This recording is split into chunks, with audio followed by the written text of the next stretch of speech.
On a pris un petit peu Oui, de retard. oui, bien sûr. Bonsoir à tous et toutes. Bienvenue pour notre rendez-vous live mensuel, hein. Donc moi, c'est Fatoumata, fondatrice de la boutique en ligne affreusement-kids.com. Affreusement Kids, c'est une boutique en ligne entièrement dédiée à vos enfants de 0 à 12 ans, sur lesquels vous pouvez acheter des livres, des poupées, des jeux de société, accessoires. Je participe tous les mois à un pop-up, donc n'hésitez pas à suivre la page Sorority Market, comme ça vous verrez tous les événements à venir. Et du coup, je suis également la cofondatrice c'est-à-dire de la boutique en ligne de l'association Aude à la littérature. Du coup, c'est Aude à la littérature qui nous reçoit. Et Aude à la littérature, c'est une association qui a pour but de promouvoir auprès des enfants et des adolescents, on va dire à partir de 6-7 ans jusqu'à 18 ans, tout ce qui est littérature, écriture, l'art de l'éloquence et la poésie. Donc, à travers l'association, on organise souvent des événements. Du coup, il y a les lives. Cette année, tous les mois, on a un rendez-vous d'atelier avec les enfants. Donc, le premier était en janvier. Là, on a reporté celui de février et il y en a d'autres à venir. Voilà, on organise des Yes. événements. Au de la littérature s'ouvre sa scène, des librairies éphémères et du coup, le salon des banlieusards. Je crois qu'on a déjà fait 2 éditions, si je me trompe C'est ça. pas. Voilà, on est en train de préparer la troisième. Il y a des gens qui me disent, c'est quand, c'est quand? Patience, wait. Ça arrive, ça On arrive. y est presque. On y est presque, voilà, c'est ça. On On y préfère est vraiment presque. prendre notre temps et vous proposer vraiment quelque chose de qualité comme on a l'habitude de faire que de faire les choses comme ça, le faire pour le faire. Donc voilà pour ma petite présentation et la présentation de l'association. Donc je laisse la parole à Awisha. Alors, Ah, je suis ah oui. non, pardon, Oui, excuse-moi. t'as une personne qui a déjà échangé avec toi, du coup. Alors, moi, je suis Awisha Traoré. Donc, je suis, comme l'a dit Fatoumata, la cofondatrice de l'association Aude à la littérature qui existe depuis 2022. Je suis également autrice de livres pour enfants et éditrice. Donc, j'ai créé la maison d'édition Anka Élévation, qui est une maison d'édition spécialisée dans la littérature jeunesse, une maison d'édition indépendante, axée représentation positive des minorités et plus particulièrement les afrodescendants. Donc, comme l'a dit Fatoumata, avec Aude à la littérature, on fait plusieurs choses.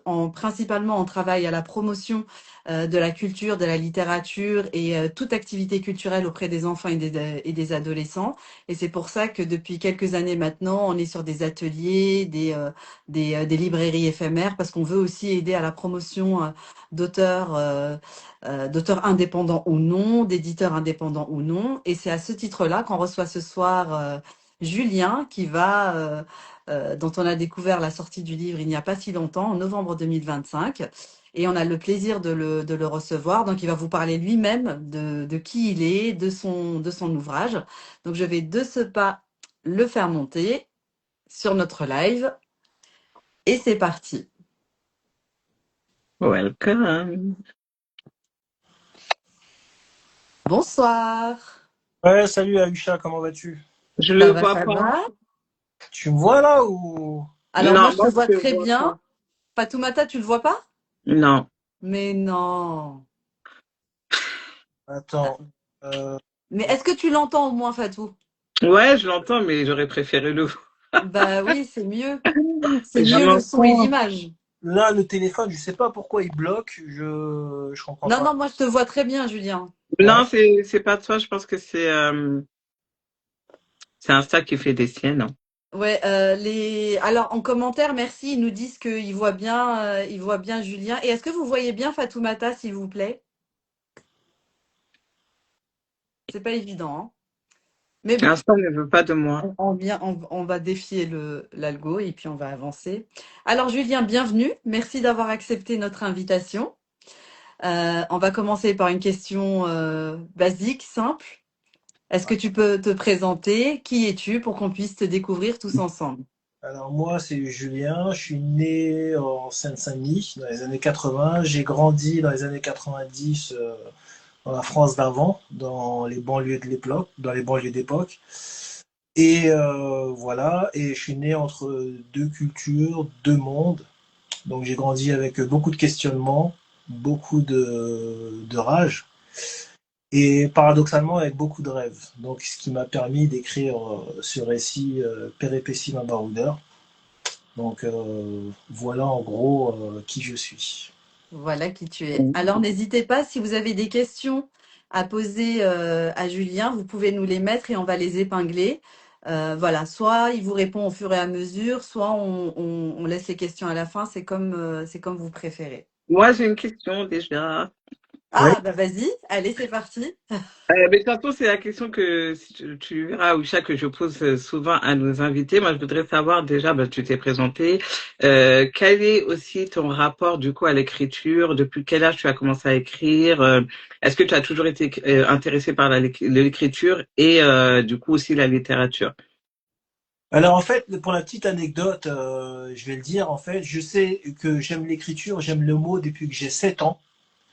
Je me rappelle quand j'étais petit, je m'étais embrouillé avec ma prof en CE2 et je lui avais écrit une lettre au feutre rouge et ça l'avait traumatisé parce que j'avais dit dedans des mots très techniques. Elle avait convoqué mes parents parce que c'était tellement grave que on se posait la question de si c'était vraiment moi qui avais écrit la lettre.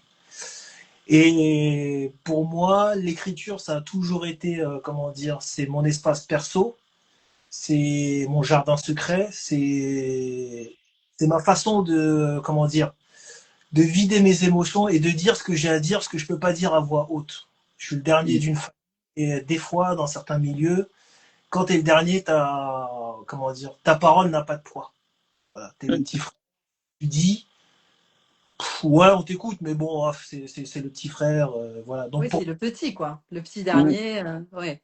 voilà, il Surtout n'y a dans pas les cultures africaines, les voilà, enfants n'ont pas beaucoup de paroles. exactement, voilà, il n'y a pas beaucoup de consistance. Donc pour moi, l'écriture, ça a été une façon aussi de dire ce que j'ai à dire et c'est mon terrain de jeu, c'est mon terrain d'expression, ce qui me permet de dire ce que j'ai envie de dire, comment j'ai envie de le dire et c'est ce qui me libère aussi. Est-ce que tu as le sentiment que ça te permet aussi de t'imposer du coup au sein de, bah, alors j'allais dire au sein de ta famille, mais au sein de la société d'une manière générale? Au sein de la société, oui, au sein de la famille, je ne sais pas. Mais ce qui est clair, c'est que quand tu poses des mots sur quelque chose qui est publié, qui est édité sur le domaine public, Mm. ça a beaucoup plus d'impact dans la psychologie des gens que la violence à l'état pur, comme j'ai toujours auparavant plus ou moins usé. Voilà. Ouais, Donc pour moi, les mots, c'est toujours quelque chose que j'ai aimé, même à l'école. Hein, j'étais toujours dans les premiers en ce qui concerne les cours de français, les dissertations, les synthèses. Donc c'est toujours quelque chose qui m'a habité en fait. C'est pas d'aujourd'hui. Alors après, bon, la vie fait que on laisse plus ou moins. oui, c'est ça, tu t'en éloignes et tu reviens, quoi. Exactement. Ouais. Et, et, et du coup, ça me donne envie de te poser la question, quel lecteur tu étais quand tu étais jeune? Parce que du coup, on voit bien que tu as l'amour des mots très jeune. 7 ans, c'est vraiment, c'est CP1, quoi, donc c'est petit. Mhm. Est-ce que tu avais ce rapport-là aussi aux livres? Est-ce que tu dévorais aussi les livres ou c'était vraiment juste l'écriture parce que ça te permettait de déposer quelque chose? C'est l'écriture. Et dans les livres, bah, je lisais des livres de gamins de l'époque. Hein, voilà, j'ai Oui, pas spécialement de souvenirs en tête. C'était clairement d'accord, ça. Mais voilà, j'aimais bien. En fait, j'étais curieux. J'aimais bien lire tout et n'importe quoi. d'accord.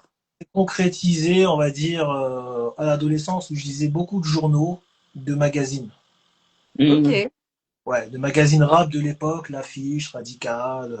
ouais. Les Ouais, mecs- ça c'est vraiment générationnel, ça pour le coup. Ouais. Ouais. Ah, j'adore. Ça parlera pas s'il y a des plus jeunes ici, En bon, tout mais nous, cas, ça nous parle. génération 8-0. Ah non, on sait, Nous, on on connaît. sait, on ouais, sait. j'ai tout ce qui est en fait culture personnelle, c'est plus tout ce qui est culture urbaine, tout ce qui est fait. Ouais. Voilà, c'est ce truc-là. Ouais, ça me surprend pas beaucoup parce que bah, du coup, ça va nous permettre de rentrer dans le vif du sujet de ton livre. Je me suis pas trompée, il est bien sorti en novembre 2025, c'est très récent. Exactement. Exactement. Oui, d'accord. Et Moi, j'ai une du petite coup, question avant qu'on rentre dans le vif du vas-y. sujet. Pardon, je t'ai coupé. Bah, du coup, par rapport à tout ce que tu nous as dit, le fait que tu as vraiment le sens de l'écriture depuis que tu es très jeune, aussi de la littérature, tu aimes les mots. Et je pense que c'est ce qui nous lie aussi aujourd'hui, et que tu as écrit ce livre qui est sorti récemment. Est-ce que aujourd'hui tu arrives à te dire que tu es écrivain? Est-ce que tu arrives à prendre cette casquette d'écrivain, ou bien tu as encore un peu ce qu'on appelle souvent le syndrome de l'imposteur, de te dire non, je suis pas écrivain, voilà, j'ai fait un petit truc, mais voilà. Est-ce qu'aujourd'hui tu peux dire que tu es écrivain? Bah, le syndrome de l'imposteur, pour être honnête, oui, je l'ai. Bien que j'ai quand même un cousin, mon grand cousin qui est décédé aujourd'hui, paix à son âme, qui écrivait des livres qui sont encore publiés aujourd'hui. Mais personnellement, dans mon milieu, dans mon environnement, on apprend plus à vivre, survivre que se raconter, se livrer sur papier. Mm. Donc, le syndrome de l'imposteur, c'est oui, je l'ai. Mais aujourd'hui, voilà, je peux dire que je suis auteur. Je préfère le mot auteur parce que l'écrivain, ça a tendance un peu à impressionner un peu les gens. Ouais, Mm. je suis d'accord. Mm. Voilà, auteur. Voilà, j'aime auteur parce que bon, ça fait un peu plus sobre, auteur. Voilà, je suis auteur. Ouais, Voilà. Ouais, mais le ouais, ouais. auteur, effectivement, ouais, on l'a plus ou moins, ouais. D'accord. Je peux enchaîner ou tu avais une autre question en lien avec Non, ça, non, non, Fatoumata? c'est bon. Alors en fait, justement, comme tu as parlé des magazines un peu liés à cette culture urbaine, ça me renvoie au début de ton livre où tu parles beaucoup de quartiers populaires. Enfin, Oui. beaucoup. Tu parles de quartiers populaires, notamment le quartier dans lequel tu as vécu. Donc, tu es du 93. Et justement, est-ce que cette culture urbaine, on aime bien dire ça aujourd'hui, culture urbaine, est-ce que finalement, alors je sais pas, il y a peut-être un avant et un après, mais est-ce que tu l'as vécu comme un atout ou plus comme un handicap? Handicap, ça dépend comment tu te positionnes. Comme un atout, ouais, parce que quand tu sors de ces quartiers-là, où quand même, c'est des quartiers, bah, surtout les années 90-2000, c'était quand même très très chaud. Donc quand tu vis dans cette atmosphère-là d'intensité, de violence gratuite, où ça peut partir à tout moment, en même temps c'est ultra riche, je veux dire, tu découvres plein de choses. Dans plein de milieux différents, je te dirais qu'à ce niveau-là, oui, c'est un atout, parce que si tu as réussi à survivre à ça, tu as réussi à t'imposer, à ne pas te faire bouffer dans ce milieu-là, franchement, après, tu peux aller partout à l'autre bout du monde. Hein. Donc là, Ouais, c'est ce que j'ai écrit. Donc, ouais, ça a quand même été un atout. Ouais. d'accord. Ok. Mm. Ben, Aujourd'hui, c'est devenu complètement autre chose, mais vu comme ça, ouais, ça a quand même été un atout. C'est indéniable, je peux pas dire le contraire. d'accord. C'est quelque chose que tu penses aujourd'hui ou finalement tu en as toujours été conscient de enfin, de la richesse de cette culture? C'est quelque chose qu'avec du recul, je le pense aujourd'hui. Ouais. Ouais. D'accord.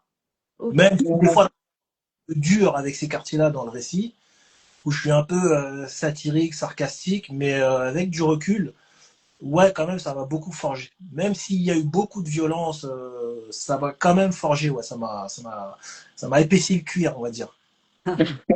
Moi, enfin, une question.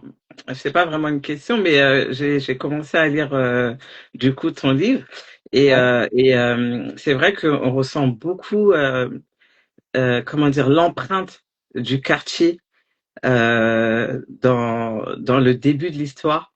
ouais. On ressent vraiment, je sais pas comment dire, c'est un peu lourd. Et Juste, en même temps, c'est une réalité en fait, surtout dans les années 80-90. Et avant même d'approfondir un peu plus, moi je voudrais savoir du coup pourquoi le titre Péripéties. Et est-ce que tu peux nous dire un peu, nous raconter un peu l'histoire de ce livre en fait? péripétie, le titre, parce que ça regroupe tout, ça regroupe tout ce qui est quartier, départ, exil, voyage, rencontre.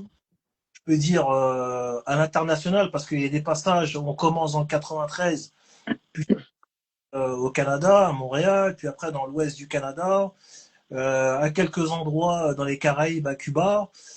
Donc péripétie, parce que au-delà de tout ça, j'ai rencontré beaucoup de gens. Ça m'a quand même beaucoup, bah, ça m'a sorti du quartier, quoi. Ça, j'ai beaucoup d'expériences à raconter, j'ai traversé beaucoup de choses. Donc c'est pour ça le titre, c'est pour ça que j'ai appelé le titre Péripéties d'un baroudeur. Voilà. D'accord. C'était J'aime beaucoup le titre. Ouais, ouais, moi aussi. Et c'était quoi l'autre question, pardon? Ah, je sais plus. Moi, moi, je parle après. J'avais posé une autre question. Ouais, il y avait deux questions en une, je crois. Il y avait le pourquoi le titre et il y avait autre chose. Ah oui, pardon. Oui, en fait, je pense que tu as répondu. C'était un peu l'histoire de ce livre parce que si je me trompe pas, c'est quand même un livre autobiographique qui Ouais, raconte ton histoire. Pardon. Je crois à peu près à 6 7 ans. Et tout de suite, on plonge vraiment dans ton histoire, en fait, dans qui tu es. Et les premières pages, en fait, les premières lignes, elles nous permettent de poser le décor, en fait, de ça pose pas, ça. comprendre, voilà, de vraiment comprendre comment tu as grandi, dans quoi tu as grandi. Et Ouais. c'est vrai que moi, il y a quelque chose qui m'a un peu marqué, qui m'a interloqué, c'est que dès le début, il y a beaucoup de violence en fait dans ce que tu racontes, dans ton histoire, dans ton quartier.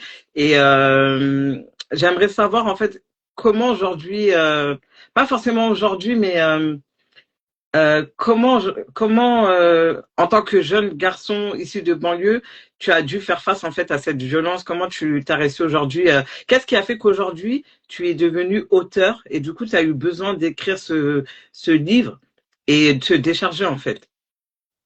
Bah, c'est par où commencer? Oui, je suis conscient qu'au début, c'est vrai que le premier chapitre, c'est un chapitre quand même assez sombre. Fallait Mm. poser les bases. Et à la base, c'était un livre sur la relation toxique. Et quand j'ai commencé à l'écrire, si tu veux, tout de suite, j'ai commencé à remonter dans mon enfance.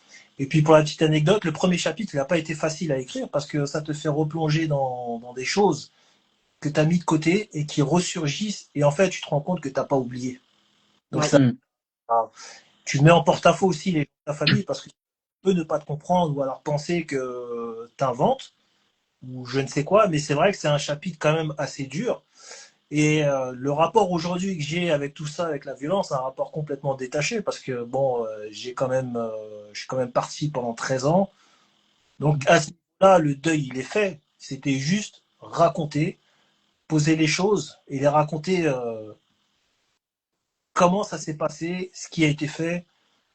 Et je suis plus dans le jugement parce que bon, voilà, je suis passé à autre chose. Mais c'était pour poser les bases, pour qu'on comprenne la suite du récit. Mm. Voilà. Moi qui ai lu aussi, tout comme Fatoumata, les premières pages du livre, oui, c'est vrai que le mot violence, déjà, le mot même en lui-même revient très souvent. Et moi, je l'ai vraiment perçu comme tu es en train de l'expliquer. T'as posé, c'est brut en fait. T'as pas brodé autour, t'as pas atténué, t'as pas forcé. Et c'est ce qui rend la chose hyper puissante. Moi, j'ai ressenti des choses en fait en lisant parce que t'as pas fait semblant en fait. Les phrases, elles sont simples, elles sont claires. Et ça, c'est percutant, de simplicité, mais c'est très intense. Oui, c'est pas le genre de livre qu'on va prendre et qu'on va poser et pas connaître la fin. On a forcément, quand tu as lu ce chapitre-là, logiquement, tu as envie quand même de savoir ce qui va se passer parce que tu peux pas, en fait, rester uniquement sur ça. En tout cas, moi, c'est comme ça que je l'ai ressenti. Non, Ah, je complètement. suis tout d'accord avec toi. Quand je l'ai écrit, voilà, faut savoir aussi quand j'ai commencé à écrire ce chapitre-là, j'étais dans comment dire, dans une période de ma vie très très très très sombre, hein. Je veux dire, il y a 3 ans de ça. C'est de là que c'est parti, mais je l'ai écrit les choses instinctivement comme je les ai ressenties à l'époque où j'étais gamin. Donc c'est des souvenirs que j'ai pas oubliés et ben, c'est sorti comme c'est sorti. Voilà. Ouais, c'est Sans ça. pouvoir Ouais. faire d'efforts inutiles, j'ai écrit les choses simples pour que le lecteur soit immergé dans l'histoire et vive avec moi ce que j'ai ressenti à l'époque. D'où la puissance des mots. C'est ça, Mm. mais complètement. Et moi qui suis dans la littérature pour enfants, si tu veux, c'est les illustrations, c'est les images qui comptent, tu vois. Très Mais organisé. tes mots, en fait, moi j'imaginais vraiment certaines scènes, tu Ouais. vois, Ah en ouais, mais même classe, moi. à la maison et tout. Mm. Et ça m'a fait bizarre parce que d'habitude, quand je lis des livres, enfin de la littérature entre guillemets classique pour adultes, j'ai pas forcément, si j'ai des personnages un peu que j'imagine, mais j'ai pas des scènes comme ça avec des détails et tout. Et c'est vrai que oui, dès les premières pages, je me suis projetée et ça m'a, enfin, j'étais pas bien dans le sens où oui, je voyais des choses quoi, tu vois. Et bah, je sais pas si c'est ça que tu voulais comme résultat, mais en tout cas, ça fonctionne. Ouais, honnêtement, c'est ouais, ben, c'est ça que je voulais comme résultat. Je voulais que ça soit vraiment le plus réel possible, voilà, que le lecteur ressente. Mm, Et je sais qu'aussi, toi qui es mère de famille, si je ne me trompe pas, à certains passages, tu as dû ressentir des choses fois 1000. mm. Voilà. Donc, euh, Fois voilà. 10 000, je Oui, en fait, confirme. C'est même, tu peux demander à Wisha, je lui envoie à chaque fois des messages. Non, mais c'est ouais. un truc de ouf. Mais je suis en train de lire, mais après moi, Mhm. comment, par rapport à Wisha, moi, dès que j'ai lu, j'ai commencé à lire, en fait, tellement c'était cru, Oui. tout de suite, je me suis dit, c'est une thérapie, en fait.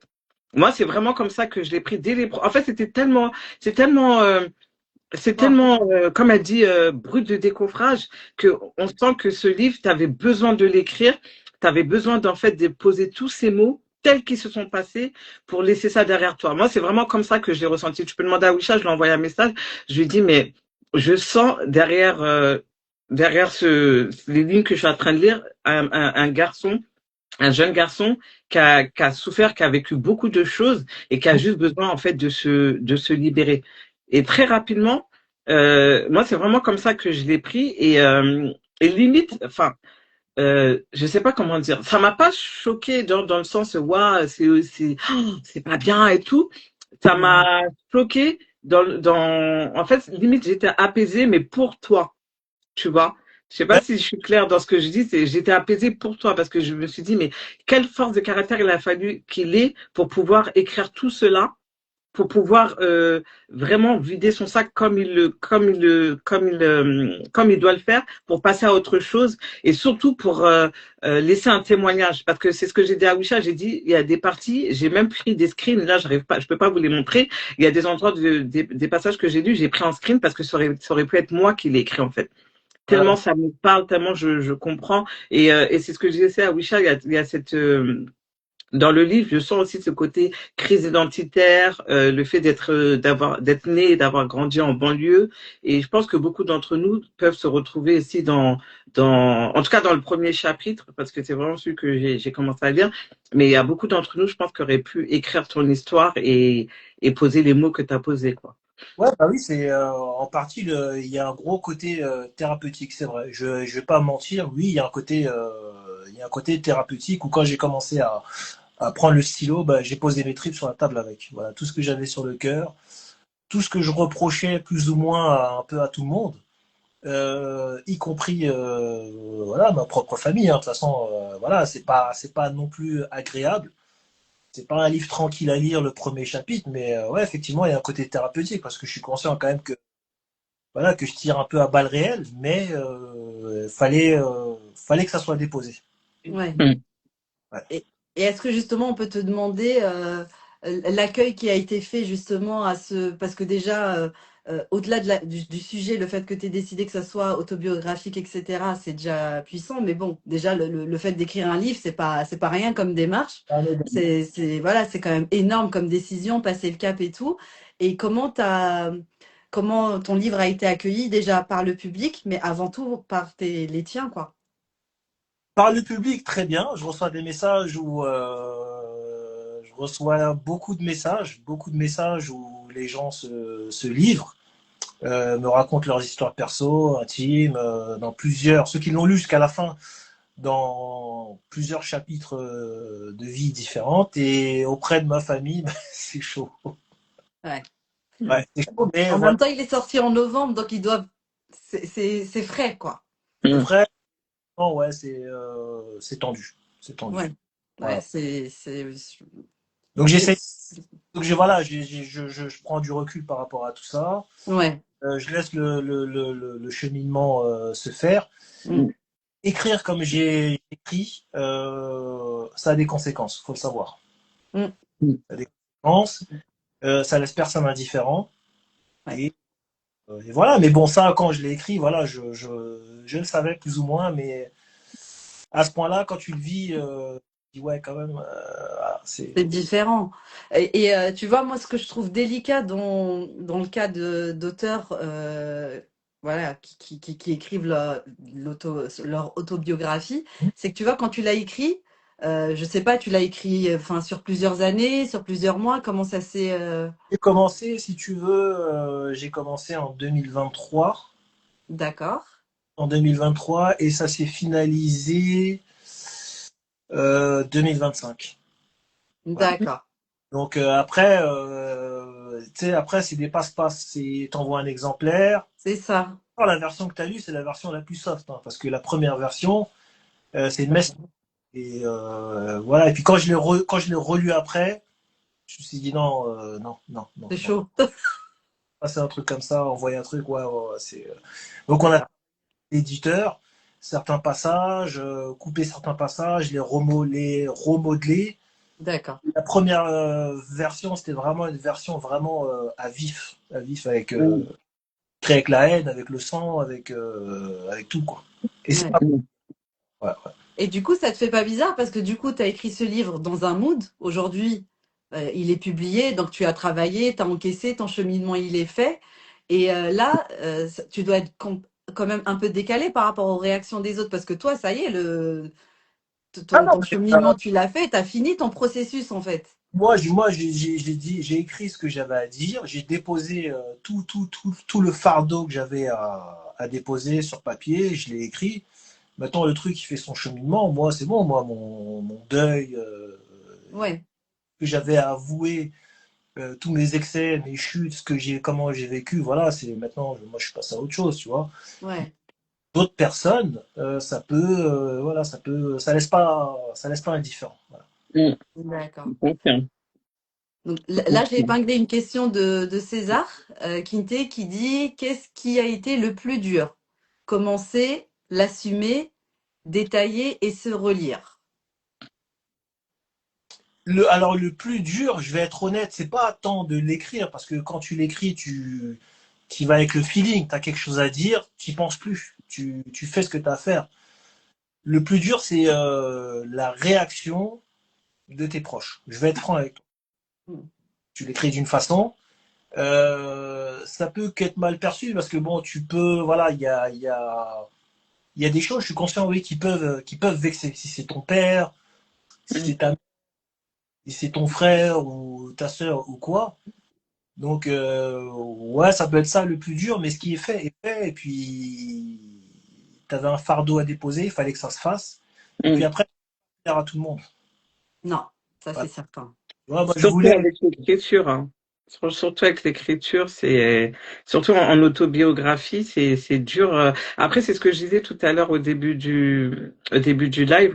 Malheureusement, notre communauté, la communauté africaine, a beaucoup de mal déjà à laisser la place entre guillemets à l'enfant, à comprendre qu'un enfant, c'est un futur adulte en fait. Il y a tout un cheminement. On voit l'enfant, mais on n'arrive pas à comprendre et à accepter que ça va être un adulte. Déjà, il y a ça. Et il y a le fait qu'on est des êtres humains. Enfin, on est plein d'émotions, de contradictions, de choses. Et c'est vrai que maintenant, j'ai l'impression en tout cas que depuis quelques années, on se permet en fait de déposer sa conscience, de déposer les mots, les tabous qui nous ont assaillis pendant X années. Et toi, tu l'as fait de cette façon-là. Et c'est vrai que c'est dur aussi pour la famille de le comprendre, mais il faut vraiment se dire que c'est juste une façon, une thérapie, comme tu as dit, de déposer les choses et te décharger. Et ça peut aussi ouvrir le dialogue. Ça peut Bah, ouvrir le dialogue, ça peut permettre une discussion. Et ouais. voilà, c'est... Bah, après, comme je dis, tu vois, c'est clair que je tire à balles réelles, j'ai mon langage que j'utilise d'habitude, ce qui peut être choquant, mais moi, après, moi, c'est ma façon de dire les choses, c'est ma façon de parler. Ça a des conséquences, mais comment dire, qu'il y a, c'est au bout d'un moment, il faut dire les choses. Et depuis quelques années, la génération Z le fait très bien sur Hmm. TikTok. Par contre, ça là-dessus, il me fascine. Ça, moi, je scrolle un peu. Et je me suis dit, bon, de toute façon, c'est soit je le fais là, Sinon, peut-être qu'un jour, je mettrai vulgairement fin à mes jours ou quoi, je ne sais quoi. Voilà. Donc moi, pour moi, l'écriture, ça a été aussi une manière de vider mon sac, tout simplement. Donc les petits de la génération Z le font très bien. Je veux dire, je vois pas pourquoi je devrais rester à garder beaucoup de choses en moi et voilà. Mm. Mm. Pour moi, ça a été salvateur. Voilà. Franchement, merci de livrer les coulisses parce que c'est vrai que les gens, souvent, surtout quand t'es auteur, les gens vont saluer le livre, ils vont voir le livre, ils vont saluer le parcours, mais c'est pour moi le plus important, c'est derrière, c'est Ouais, les coulisses. ouais. Moi, le livre fini, oui, bien sûr, j'ai un grand respect pour le livre entre les mains, c'est émouvant, c'est tout ce que tu veux, mais moi, ce qui fait que je vais avoir un attachement particulier au livre et je vais me sentir proche de l'auteur, c'est ce que tu es en train de faire, en fait, c'est ce que tu es en train de dire. Ouais, parce que je dis tout dedans. Vraiment, des Mm. fois, je dis, je dis tout. Après, je dis pas tout pour être gratuit, et dire les choses pour être gratuit. Mais je remets les choses dans le contexte. C'est comme une immersion dans la vie d'un homme. Vraiment, c'est comme si tu vivais avec moi. Mm. Donc, aussi à mes chutes, à mes dérives, à mes excès en tout genre. Je dis bien en tout genre. C'est ce que j'appelle, ou ce qu'on appelle en général une écriture habitée. Voilà. Je, D'accord. euh, si tu Ok. n'as pas écrit ce truc dans une espèce de pudeur morale, fallait que ça se dise. Regarde, c'est comme Ouais, alors oui, ça, on sent par contre que y a pas de chaîne. Enfin, moi, Mm. j'ai pas senti de chaîne mentale. Après, j'ai pas fini le livre, je tiens à le préciser, mais en tout cas, j'ai pas senti voilà, le politiquement correct, tout non, ça. Ah Et non. justement, ça m'amène vers une question. Je pense que je suis pas la seule à te la poser. Tu parles d'énergie masculine. oui, Voilà, au niveau du premier chapitre, c'est quelque chose qu'on entend de plus en plus oui. aujourd'hui. Étant donné que j'ai pas lu tout le livre, je ne saurais pas dire ce que tu en penses vraiment, qu'est-ce que tu essayes de dire. Mais du coup, je me permets, j'ai la chance de pouvoir échanger directement avec toi. Est-ce que tu peux juste développer qu'est-ce que tu entends par ça et pourquoi justement tu en parles dans ton livre? Comment j'en parle dans le livre, c'est l'énergie masculine qu'ont certaines femmes dans nos communautés. Ce qui, pour beaucoup, peut amener au clash indéfiniment. Quand je dis énergie masculine, c'est dans la posture, dans l'attitude, dans le comportement, dans les mots, dans l'énergie globale. C'est ça que j'aborde, que je nomme. Et puis ça peut s'expliquer par plusieurs manières. Hein. Tu sais, c'est pas un jugement, si tu veux, c'est pas un jugement moral, c'est pas un jugement où c'est bien, c'est pas bien. Je dis juste, ça se passe comme ça. Ça peut s'expliquer de plusieurs façons. Tu sais, des fois, dans certains milieux, quand il n'y a pas forcément les moyens, quand c'est un peu populaire, ben, certaines femmes ont besoin de développer ce côté-là, ne serait-ce que pour pouvoir survivre, quoi. Parce que pour peu qu'il n'y ait pas de mari ou qu'il y ait un mari défaillant ou démissionnaire, et que tu as des gamins, des grands garçons, des gaillards, il faut réussir à les tenir et à les mater quand ils sont jeunes. Donc tu développes ce truc-là, et puis ça peut potentiellement, ça peut te nuire aussi, quoi. Donc ça remet en question, en fait, si tu veux, ça remet en question ce que la société, comment la société, ce que la société propose, comment la société fabrique ces femmes-là. Si tu vois ce que je veux dire. Oui, oui, oui. Du coup, voilà, moi, alors, c'est à peu près vers cette conclusion-là que j'allais, tu sais, en essayant un petit peu de comprendre. Euh, mais du coup, quand on parle de ça, est-ce que finalement, je vois bien que tu n'essayes pas de poser un jugement, mais toi, dans ta vie, du coup, j'imagine que tu as rencontré des femmes avec ce profil-là, avec cette énergie-là. Est-ce que finalement, c'est quelque chose ou ça dépend des situations, mais est-ce que c'est quelque chose finalement qui porte préjudice à ces femmes-là? Est-ce que c'est quelque chose que certains hommes essayent de dénoncer parce que justement ces femmes-là ont sont dans. Souvent, moi, quand on parle d'énergie masculine, j'entends souvent très vite après la défiance. Du coup, voilà, on a du mal à savoir, tu vois, si finalement ces femmes-là sont saluées, parce que comme tu dis, dans certaines situations, si elles doivent élever, si c'est des mamans solo, si elles ont des métiers, tu vois, où tu dois asseoir une autorité et tout, est-ce que finalement c'est salué? Est-ce que c'est décrié? C'est pas évident, parce que tu te retrouves quand même face à une dualité, tu vois. Ben, dans ce contexte-là, quand tu es une maman solo et que tu as des gamins à élever du mieux possible que tu peux, sans père, sans personne, pour moi, c'est salutaire. Je trouve ça noble. Après, quand tu vis avec un homme, je trouve que ça peut t'amener dans des conflits. Tu peux pas avoir deux énergies comme ça, masculines, dans la même maison, ça va aller au clash. Donc c'est toujours une question, pour moi, hein, selon moi, c'est toujours une question de dosage. Ouais, Quand l'équilibre. c'est poussé, quand c'est trop poussé à l'excès, on tombe dans du féminisme radical, guerrier, comme tout ce qu'on voit là. Et la fin, Mm. c'est pas très beau à voir. Donc c'est plus dans ce sens-là. Ok. Donc c'est pas une forme de dénonciation. Tu sais pourquoi en fait ça m'a interpellée parce que aujourd'hui, moi, je fais pas partie de l'équipe. Je dénonce tout ce qu'il y a sur les réseaux sociaux. Je pense qu'il y a du bon et il y a du moins bon. Ouais. Le bon, c'est que tout le monde peut s'exprimer. Le moins bon, c'est que tout le monde et n'importe qui peut s'exprimer, tu vois. Et généralement, j'ai remarqué que l'association les sujets, quand on commence à parler d'énergie masculine, on tombe très vite dans un truc anti-féministe, etc. Et en fait, Ouais. moi, j'essayais de comprendre, tu vois, euh, le, le- c'est pour ça que je dis, je fais attention parce que j'ai pas lu tout le livre, Non, non, tu vois. Mais je me suis dit, ah, qu'est-ce qu'il essaye de nous dire, le monsieur? non, Mais non, en fait, c'est marrant parce que moi, je me suis même pas arrêtée à ça. Enfin, ce que tu es en train de décrire, moi, je l'ai même pas vu comme ça. Mais c'est vrai, par contre. Après, c'est aussi une question, du coup, Julien, parce que moi, je vais plus partir par le côté identitaire et le côté j'ai grandi en banlieue en fait. ouais, Et c'est vrai que moi, quand j'ai lu et je me suis posé la question, je me suis dit, mais en fait, il a écrit son livre, il est né dans les années 80. Aujourd'hui, on est en 2026. Est-ce que aujourd'hui, on est toujours dans ces clichés des gars de cité en fait, genre on est tous voués du fait d'être né et d'avoir grandi en cité, bah la femme comme tu dis elle est obligée de se parer de cette énergie masculine entre guillemets pour pouvoir grandir on va dire tranquillement S'imposer. dans la cité sans les clichés qu'on peut avoir. Est-ce que l'homme de cité il est forcément dans les clichés, c'est forcément quelqu'un qui est violent, qui est dealer, non. qui est stéréotypé, ça veut dire qu'il n'a pas d'avenir, tout ça, tout ça.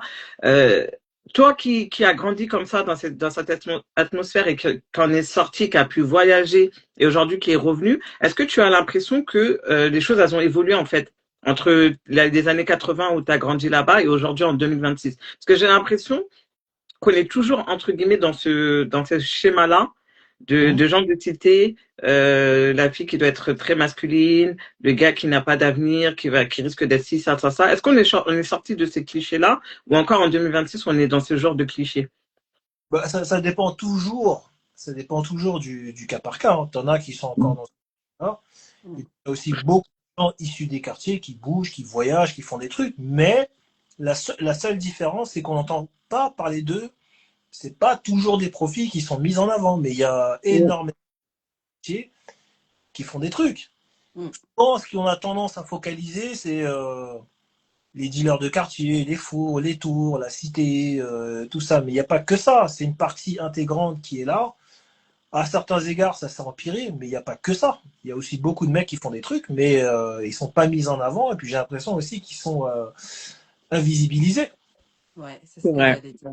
Et contrairement à ce que tu dis, les meufs de quartier, moi, j'ai plus l'impression qu'elles se sont émancipées. Qu'elles font beaucoup plus de choses que ceux de notre génération on se permettait de faire. Je trouve qu'elles Mm. sont plus libérées. D'accord. Ouais. Mm. Moi, je les trouve beaucoup plus. Ouais. Moi, de mon point de vue, quand je les vois, quand je parle avec certaines, j'ai l'impression elles ont plus de liberté quoi, que les 90, peut-être pour les grands frères derrière. Moi, c'est l'impression que j'ai. Donc à ce niveau-là, il y a quand même quelque chose qui a évolué et qui a changé. Ouais, c'est vrai que par rapport au, bah, je te rejoins, tu vois, par rapport à ton constat sur les femmes en quartier populaire. Mais après, j'ai le sentiment que la réalité sont pas les mêmes. Quand tu es un homme dans un quartier populaire et quand tu es une femme, tu vois, ne serait-ce qu'en termes de visibilité dans le quartier, bah, tu as une population qui est plus visible que l'autre et c'est les hommes. Tu vois, c'est les garçons, quoi, tu vois. Donc c'est vrai, il n'y a pas si longtemps, on organisait une rencontre, tu vois, avec des jeunes. Mhm. Et 90% de l'assemblée était masculine. C'était des échanges sur les quartiers populaires, mais tous sujets confondus, tu vois. Et j'ai dit à mes collègues, je dis, mais elles sont où les filles? Et l'un des organisateurs, il m'a dit, mais on est dégoûtés, mais en fait, on les a pas trouvées. On les a pas vues, tu vois. On les a pas trouvées. Mais c'est dû à quoi? Parce elles sont là, elles sont bien quelque part. Elles sont bien quelque part. Alors j'ai envie de te dire, certaines sont, enfin, je veux pas utiliser un terme péjoratif, mais elles sont pas dehors en tout cas, tu vois. Ouais, il y a ça aussi. C'est vrai que je trouve qu'elles sont studieuses quand même. Elles étudient très à cheval à l'école avec les cours. Et je me dis aussi, c'est peut-être un manque d'intérêt. Je sais pas. Je dis ça comme ça, hein. Ouais, en tout cas en Par termes rapport à quoi? d'accès, J'ai pas entendu parce que Maïssa elle me parlait. d'intérêt. Et ouais, je Mais disais, intérêt à quoi? À ben, l'écriture? non, de ce que tu disais à Wisha, quand tu disais tu les vois pas dans les assemblées, je sais pas, c'est peut-être un manque d'intérêt pour les. Je sais pas, Est-ce que c'est pas aussi un manque d'opportunité? Bah, en tout cas, j'ai le sentiment que avant même de parler, ça pourrait être ça, hein, le manque d'intérêt, mais avant, j'ai l'impression que déjà l'info, je suis même pas convaincue qu'elle arrive là où elle doit arriver, tu vois. Bah, c'est ça, c'est ça. Je pense que Contrairement c'est aux garçons, vraiment. quoi. C'est Ouais, pour ça que j'ai l'impression que même depuis les années 80, les choses, elles n'ont pas beaucoup évolué. C'est vrai que maintenant, nous, on fait plus de choses. On n'est pas la même génération que nos grands frères et tout. On entreprend, on écrit des livres. Enfin, voilà, on fait plein de choses. Mais on a encore du mal aussi on a encore du mal à avoir accès à certaines choses. Et je pense que j'en suis sûre que si elles avaient accès ou enfin, on leur donnerait l'intérêt dont elles ont le droit, en fait, elles s'intéresseraient. Mais c'est très compliqué. des fois, c'est peut-être aussi l'ouverture d'esprit. Voilà, des fois, il y a des façons peut-être de les aborder qui sont peut-être pas les bonnes, ou alors Ouais, là-dessus, je sens c'est possible. possible. C'est Ouais, vrai. C'est possible. ouais. On a beaucoup parlé du coup de ton, enfin, en tout cas de la violence Hum. que tu dénonces par rapport à ton histoire, etc. Et ça coïncide quand même, on est aujourd'hui dans une période où les langues se délient par rapport aux violences faites aux femmes, faites aux enfants, etc. Et du coup, en me lisant, je me suis demandé, est-ce que, au-delà du fait que tu voulais aussi, toi, déposer quelque chose, est-ce que tu penses que ton livre peut être un outil de dénonciation de ces violences-là qui ont toujours existé en vrai, hein. C'est juste qu'aujourd'hui, on en parle plus. Mais est-ce que tu considères que ton livre peut être un outil qui peut aider les gens à s'exprimer sur ce sujet? Aussi, ouais, parce que oui, c'est un livre, bah, oui, complètement, parce que ce que je dis dedans, bon, ça dénonce un peu les éducations qu'on a reçues. Donc oui, c'est moi de toute façon avec du recul, finalement pour moi ces éducations-là, là, les éducations de nos communautés et du pays où on te dit tu te fais chicoter, tu te fais savater bien comme il faut, on te dit ouais, c'est pour ton bien. Moi avec du recul, pour moi, je suis pas sûr que ça marche. Parce que tu crées Mm. beaucoup de frustration, tu crées de la rancœur. Et même aujourd'hui, des fois, quand je vois les mecs de mon âge et qu'on en discute et tout ça, pour ceux qui sont en train de le lire, ils se livrent et je sens qu'ils ont quand même gardé une rancœur avec leurs parents, envers leurs parents. Parce Ah oui, qu'il on n'oublie pas, c'est sûr. Ouais. y a- C'est très traumatisant. C'est pour ça, encore une fois, je disais, quand je lisais, en fait, les livres, et je me disais, il y a une partie qui m'a marquée. Mais moi, contrairement à toi, c'était autre chose. Je crois que tu disais à un moment que ton papa ne voulait pas de négrier, je sais plus le terme, pardon. Il fallait que ses enfants parlent français de Molière. Et en Ah gros, waouh, je suis pas arrivée à si je cette me trompe partie. pas, si je me trompe pas, vos parents ne vous ont pas appris la langue de votre pays d'origine, c'est ça? Ouais, on nous a pas appris le doigt là parce que bah, dans Voilà. les 80, moi j'ai des frères qui sont plus vieux que moi. c'était comme ça, c'est la première vague, et puis il fallait s'assimiler, voilà. Il fallait pas Mm. créer la... fallait parler, voilà, un français clair, pas non plus le français de Molière, mais il fallait parler Français net, quoi. un Ouais. langage sans accent, et puis c'était comme ça. Et puis quand je dis la petite punchline où mon père des fois il dit ça va pas ou quoi, mes enfants c'est pas des petits nègres des tours HLM, faut qu'ils parlent un français quand même. Voilà, c'est pour la petite punchline. Bon, aujourd'hui peut-être qu'ils s'en souviennent plus, mais c'est des mots que j'ai T'as déjà. pas oublié, toi. J'ai Ouais, pas. en fait, c'est marquant. Et c'est pour ça que je voulais intervenir sur ça, parce que moi, c'était l'effet inverse. Et c'est pour ça que c'est vrai que moi, dans le livre, il y a beaucoup de la crise identitaire de ce que j'ai lu. En tout cas, moi, c'est ça que je ressentais énormément, parce que moi, c'était l'inverse. Dès qu'on rentrait à la maison, interdiction de parler français. Genre, mon père, il est venu en France, il a décidé de venir faire sa vie ici. Il n'y a pas de souci, vous allez à l'école, vous apprenez le français, patati patata. Mais dès que vous rentrez à la maison, on est en Guinée, on est au Sénégal. Il n'y a plus de français. Donc moi, j'ai commencé à parler français quand je suis vraiment rentrée à l'école. Et ça m'a marqué. J'ai screené parce que ça me faisait rire. Enfin, ça me faisait rire. Je me suis dit en fait, on a cette. Enfin, moi, c'était pas une violence. Je vais pas mentir, c'était pas quelque chose de violent. Aujourd'hui, je remercie mon père pour ça. Mais quand t'es petit et que t'as cette double identité, cette double culture en fait. J'ai l'impression que souvent c'est ce que je dis, nous on a notre double peine, c'est-à-dire qu'on est né en France, on a grandi en France, on doit s'adapter à cette société française et Ouais. faire les choses voilà, et en même temps on a cette double culture africaine et on doit prendre aussi on nous impose de prendre aussi de cette culture dans le bien et dans le mal, hein. Je dis pas que c'est mauvais, et souvent on se rend pas compte que ça peut être hyper violent pour un enfant. Bah, toi, ce que tu disais quand tu as marqué ça, je me suis dit, waouh, franchement, c'est chaud. Parce que c'est quand même dur d'entendre un papa dire, oui, moi, je veux pas que mes enfants parlent négrier de HLM, je me rappelle plus des termes. Et ça revient à ce que je disais tout à l'heure, on a beaucoup de mal à comprendre que, et surtout, pour rejoindre un peu ce que tu disais à Wisha, la violence, c'est vraiment quelque chose qui marque, en fait. Et je suis contente qu'on est dans une génération aujourd'hui qui ose parler. Ton livre, pour moi, c'est comment dire, il est d'utilité publique, en fait.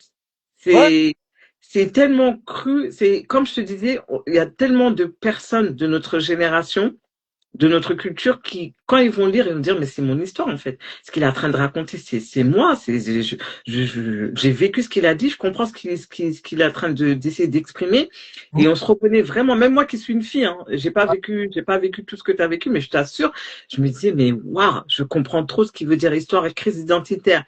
La stigmatisation dans les cités. En gros, si tu es de cité, tu peux pas bien parler. Je crois qu'il y avait un moment, tu parlais de ta prof, qui t'avait puni, ou je sais plus, t'avais écrit quelque chose, enfin c'est dans l'histoire, mais je me rappelle plus exactement. Et je me disais, mais on l'a tous vécu ça. Tu sors un mot, ah mais tu sais parler français, mais mais si, je pense qu'Aoucha me rejoint quand moi j'aime énormément lire. Ah mais tu fais ta babtou, genre Ah ouais. bon, on peut pas Ouais. lire quoi. Parce que ouais, dans certains milieux, tu parles, c'est pas, j'aime pas ce terme, tu sais, parler comme un bateau, ça veut rien dire, ça. C'est pour Ça veut moi. rien dire, bah oui, ça veut Nous, on sait absolument que ça rien veut dire. rien dire. C'est ça, c'est pour ça, je mets le point dessus, c'est ce qu'on nous dit, quoi. Quand tu Ouais, parles normalement, on va dire tu fais ta babtou, tu parles comme un babtou. Si tu aimes lire, tu fais ta babtou, mais des choses que j'ai entendues, je me dis, mais c'est quoi ça? Comment tu peux me dire ça? Je suis né en France, j'ai grandi en France, qu'est-ce que tu veux que je fasse? En ouais, fait, j'aime pas ça. Et ben, quand tu parles, ben, je veux dire un français normal, mais avec des mots, on va dire, plus atypiques. On va dire, ouais, mais pourquoi il parle comme un blanc? Mais non, je parle, quand je parle, ça veut dire qu'un noir, il doit parler avec un français cassé, comme dans le ghetto, ou je sais pas. Donc ce terme, ne serait-ce que lire des livres, on va dire, ouais, pourquoi tu fais le bateau, tu lis des livres. Non, non, je lis, c'est tout. Voilà. mm, Donc c'est une façon aussi, ça veut dire que, comment dire, ça veut dire qu'un noir, il est condamné à être dans des, je sais pas moi, dans des trucs petits, dans des trucs, je sais pas, tu vois ce que je, Case. tu vois, tu dois parler un français éclaté, en wesh wesh, bon, même si aujourd'hui c'est ça. c'est la mode. Non, non, donc non, non, écoute, Et j'aime lire, j'aime l'écriture, je parle comme je parle. Même si je peux parler ghetto aussi, je peux utiliser de l'argot. Tu le verras plus tard dans le livre. Donc non, c'est une richesse. C'est une richesse Oui, de. exactement, c'est ce que j'allais dire. En fait, c'est ça qui est, et c'est là où, enfin, certains vont dire que c'est du wokisme, mais c'est toute la beauté de la chose, en fait. La diversité, la richesse de la diversité, c'est exactement ça. Hein. T'as les codes des deux. Mm. T'as les codes des deux et t'es aussi bien capable de t'adapter et de parler avec des personnes issues de quartiers populaires, comme de parler avec n'importe quelle personne qui va parler un français, entre guillemets, soutenu, ou je sais pas quel mot mettre derrière. Et En je fait, voulais c'est juste... trop bizarre. Non, Je pardon. voulais...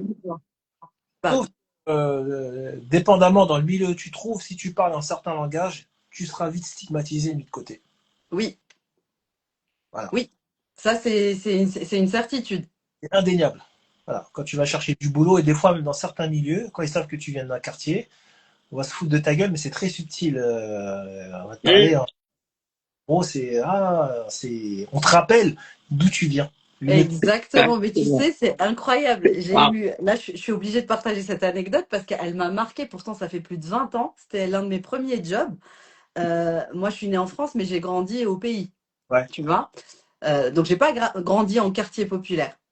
Et on est en pleine réunion pro dans une boîte d'assurance, donc il n'y a rien de, enfin voilà, classique. Donc tout le monde a priori parle français, un français professionnel. Et du coup, quelqu'un se permet de faire des critiques sur un travail que j'ai rendu d'une manière un petit peu. Et je dis non mais attends, non non, là je suis pas d'accord. Ouais. Et il me dit oh vas-y wesh et tout. Et il commence. Mépris de classe. Ouais. Je lui dis pardon. Ouais. Il me dit ouais tu t'es énervé et tout genre quartier et tout. J'ai dit non mais attends j'ai juste dit je suis pas d'accord. Après je lui dis écoute je vais t'expliquer. Bon j'étais jeune et téméraire hein, donc bon aujourd'hui j'aurais pas réagi comme ça. Je lui dis moi je viens pas de quartier. Moi je viens du bled et je peux te dire que t'as pas envie de savoir comment on se comporte au bled quand on est vraiment énervé tu vois. Je Ouais. lui dis mais tu sais même pas mon histoire tu sais même pas d'où je viens. Tu te permets et je sais que c'est parce que c'est pour le coup comme tu dis c'est classe c'était Mépris. plusieurs choses en même temps, tu vois. C'était raciste pour moi, Ouais. plein de préjugés. Et pourtant, je m'étais pas exprimée de cette manière. Ouais. Mais ça te dit, ça te montre comment l'autre te perçoit. Exactement. Exactement. C'est Et ça. Ah, c'est du mépris de classe, c'est comment dire, du racisme social. Ça veut dire noir, quartier populaire, pauvreté, politique de Mm. la vie. Quand il c'est tout parle, ça. voilà, pas ces éléments de langage. La CAF, Ouais. tu vis C'est forcément trop ça. HLM, t'es forcément, soit t'es polygame, enfin, soit t'as une coépouse, soit t'as 10 000 frères et sœurs. Non, mais c'est abusé. Ouais, c'est donc du coup Abusé. mais c'est fou parce que on est hommes, femmes, des trajectoires différentes. Toi, t'as quitté la France pendant quelques années et pourtant on vit des expériences sociales assez similaires. Mais C'est juste hallucinant. pour rajouter un petit grain de sel. Tu vois, là, je fais des pop-up, là, tous les mois, dans le 20e. À chaque fois que les gens viennent nous voir, on parle normal. On n'est pas en mode, ah, maman, nanana. On parle normal. Comme on parle là, on parle comme ça. Ils sont obsédés par notre origine. Ah, c'est africain. C'est très africain. Très, très africain. Vous êtes quelle origine? Quelle origine? Quelle origine? Vous êtes arrivé quand en France? Vous êtes arrivé quand? Le truc, mais vraiment cliché. Et c'est ça que je disais tout à l'heure. Ça, ce qui me frappe, c'est que toi, ton histoire, tu l'as racontée dans les années 80. Nous, on a grandi aussi dans les années 80. Et ce qui est flippant, et surtout qui montre un gros problème de notre société, c'est qu'aujourd'hui encore en 2026, on entend encore ce genre de phrases en fait, ces clichés qui veulent pas nous lâcher. Oui, vous êtes forcément venu du bled ou je sais pas. Ma belle-sœur elle est gynéco. Impossible dans leur tête qu'elle soit gynécologue. Ils la voient, ça veut dire elle sera là en train d'accoucher un bébé. Ils vont lui dire vous êtes aide-soignante. C'est un truc de fou. Ouais, Vous êtes écrivain, tu vois, par exemple, toi, tu viens aujourd'hui, tu vas dire écrivain, la personne, elle serait capable de te dire non, vous êtes auteur, tu vois. Nous, on n'ose pas dire le mot écrivain, tu vois. Nous, on n'ose pas dire écrivain, mais et c'est ça qui me frappe, de me dire dans les années, entre 80 et 2026, en fait, les choses n'ont pas évolué. Et ben, ça fait peur, en fait. Je dirais pas que ça n'a pas évolué, je dirais qu'il y a une régression. Parce qu'avec tout l'afflux de migrants il y a un amalgame, faut dire ce qui est, c'est que moi aussi, des fois, on m'a posé la question, tu sais, mais vous êtes arrivé quand? J'ai dit, moi, je suis né ici, hein. Je suis né dans le 9-3 à Saint-Denis, quelles années? Ah, ok, ok, ok, ok. Mais c'est vrai quand il y a un amalgame qui est fait, on ne sait plus qui est qui. Voilà. Donc, euh, que veux-tu? Mais Ouais, non, mais c'est je, voilà, tu sais, j'essaye de passer, d'outrepasser ça, mais c'est vrai que des il fois, quand faut. c'est dur. Dis, mais Mm. attends. Bah oui, c'est hyper dur et surtout ça te donne l'impression qu'en fait, peu importe ce que tu fais, on va te rappeler en fait que entre guillemets ici t'es rien quoi, t'as pas de valeur, t'as pas de et c'est ça qui est dommage. Mais comme tu dis, on peut rien y faire. Moi, je continue hein, aussi. Hein, tu sais, des fois, la dernière des séances que j'avais faite, il y en avait un qui me disait, ouais, mais c'est un livre sur quoi? Donc, je lui explique. En fait, je veux pas que ça soit catégorisé. euh, Parce que, tu sais, dans leur tête, dans beaucoup de gens, c'est, ouais, mais c'est des livres sur la banlieue. Non, non, c'est pas un livre sur la banlieue. C'est un livre collectif qui parle à tout le monde. C'est une question globale. Pas, je parle de mon histoire, oui, mais c'est pas l'histoire des Africains, des HLM. C'est Ouais. plus que ça va au-delà de ça. C'est C'est exactement là où je voulais en venir. Quand Fatoumata tout à l'heure disait qu'elle s'est reconnue, alors que toi t'es un homme, elle c'est une femme, vous n'avez pas, voilà, certainement pas la même histoire familiale. Ben moi c'est pareil, Hmm. euh, dans une autre mesure, parce que j'ai pas grandi en quartier populaire. Et je pense que justement, t'as pas besoin de un blanc qui a grandi en quartier populaire pourrait se reconnaître. Pour moi, il n'y a pas de, j'ai pas fait de lien direct entre le fait que tu es un homme, du coup, j'arrive pas à m'identifier. J'ai pas grandi en quartier populaire, je peux pas m'identifier. Non, pour moi, c'est une histoire en fait. C'est l'histoire d'un homme. Ça pourrait être l'histoire d'une femme. Tu peux être blanc, noir. Et je pense que c'est ça qui est intéressant. Et c'est très subtil parce qu'on peut vite tomber dans ouais, c'est un livre pour, bah, tu parles de banlieue quoi, où tu parles des Noirs, où tu parles de... Justement, je pense pas que ça soit ce genre de livre, moi. Ça, c'est pour poser les bases. Une fois que les bases, on continue. Comme je dis, ça, c'est un voyage intérieur avant tout. C'est un voyage physique, oui. Mm, C'est aussi un voyage intérieur. C'est l'histoire d'un homme aussi, tu sais, qui se cherche aussi. Tu mm. vois. Et ça, il n'y a pas de couleur de peau pour ça. Je veux dire, Non, tu peux être noir, tu peux être rebeu, tu peux être blanc, voilà. C'est ouais, un peu importe. pouce à la réflexion commune, tu vois. On peut toucher dans le silence, mais c'est plus dans ce sens-là. C'est pas un livre. Mm. Voilà. Et justement, tu parles de voyage intérieur, justement. Est-ce que tu considères aujourd'hui, bah, le livre est fini, Ouais. tu l'as livré, bah, ça y est, il est, voilà, maintenant tout le monde peut le lire. Est-ce que tu estimes que ta quête à ce niveau-là est achevée ou tu n'exclus pas un deuxième livre? Bah, je suis déjà sur le deuxième livre, sur le tome Ah, 2. alors, pour le coup, je le dis, hein, je ne le savais pas, hein, pour le coup. Waouh! Déjà? Je suis sur le tome 2. J'ai écrit ce truc, ça a ouvert une porte. Des retours que j'ai eus, ça laisse quand même des gens sur la fin. Une fois revenu, qu'est-ce que ce personnage devient? Donc Mm. là, ça sera la suite sur place. C'est quand tu pars 13 ans, là, il y a l'homme qui part, il y a celui qui revient. C'est deux personnes différentes. Complètement. Tu vois? Donc il y a ça que j'ai commencé à gratter, j'ai commencé à écrire. Et tranquillement, voilà, le truc, je continue à l'écrire, à le peaufiner, à vivre des trucs. Et il verra le jour quand il verra le jour. Mais D'accord. Donc, pas de deadline, tu t'écoutes. Tu écris voilà, à ton rythme, quoi. exactement. Bon, ça sera pas dans 10 ans non plus, mais voilà, ça suit son cours. D'accord.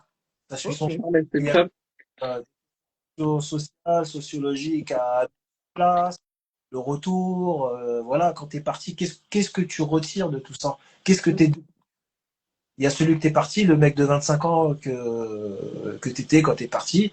Il y a celui qui est revenu à 38 ans. Ouais. Voilà, à 38 ans, comment tu vois la vie? Qu'est-ce que tu deviens? C'est quoi la suite? Comment tu vois la France? La France de 2008, 2010 et la France de 2026, on est d'accord que c'est plus la même.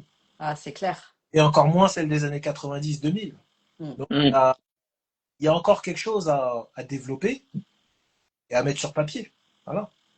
Donc ça Ok. Et serait surtout, ça peut être encore une fois, ça peut être un outil pas de communication, mais le fait de savoir comment tu as évolué. C'est ce que disait Awisha aussi. Je me disais, et elle a très bien dit au début quand on lit, on se dit, mais comment il va s'en sortir ce petit garçon en fait? Est-ce qu'il va pouvoir grandir? Est-ce qu'il va pouvoir faire des choses et tout? Et on se pose des questions. Et après, ouais, t'as évolué, t'as voyagé.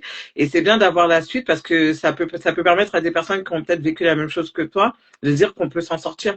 C'est pas parce qu'on a grandi en cité, dans la violence, dans la stigmatisation, que on peut pas faire quelque chose, créer quelque chose et devenir un autre homme, pas celui que toute la société attendait. Donc, je trouve ça vraiment intéressant bien. et bien que tu nous dises en fait il y aura une suite parce qu'on veut connaître la suite de l'histoire, on veut connaître l'histoire enfin, savoir ce que Julien est devenu et on s'attache en fait très facilement au personnage, même si c'est autobiographique, pardon, mais on s'attache vraiment à toi. Moi, vraiment, c'est ça, c'est dès le début, j'étais comme ça et j'envoyais que des messages à Ocha, je disais, oh, mais c'est une dinguerie et tout. Elle Non, a mais failli me attends, mais non. spoiler. Je lui dis, eh, mais moi, j'ai pas commencé.